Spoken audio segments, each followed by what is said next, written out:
नमस्कार मैत्रिणींनो, मी नीता, तुमचीच मैत्रीण आणि तुमच्यासारखेच एक छोटीशी टेलर.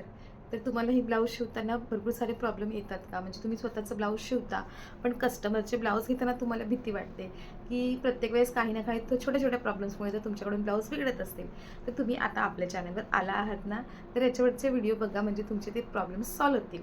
आणि अगदी जवळच्या मैत्रिणीसारखे तुम्ही मला तुमचे जे प्रश्न असतील ते विचारू शकता आणि तुम्हाला जे काही माझ्याकडून शिकायला आवडेल ते मला सांगू शकता. मी त्याप्रमाणे तुमच्यासाठी व्हिडिओ घेऊन येत राहील.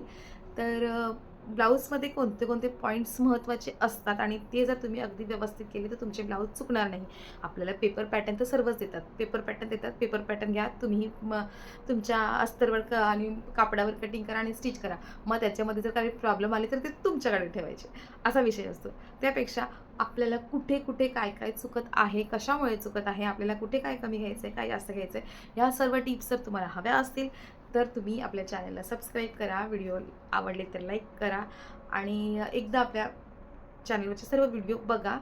तर बघा, मी आता हे ब्लाऊज स्टिच केलं आहे. कटोरी ब्लाऊज आहे. हे ब्लाऊज मी डायरेक्टली कापडावर कटिंग केलं आहे. याला मी कुठेही पेपर पॅटर्नचा वगैरे यूज केलेला नाही आहे. हे डायरेक्टली कटोरी ब्लाऊज मी अस्तरवर कटिंग केलेलं आहे. तर बघा, ह्या ब्लाऊजचा गळा, शोल्डर, कटोरीचा आकार, आयपट्टी, हुकपट्टी, मागच्या बाजूचा गळा, नॉड वगैरे न लावताना अगदी व्यवस्थित असा बसलेला आहे.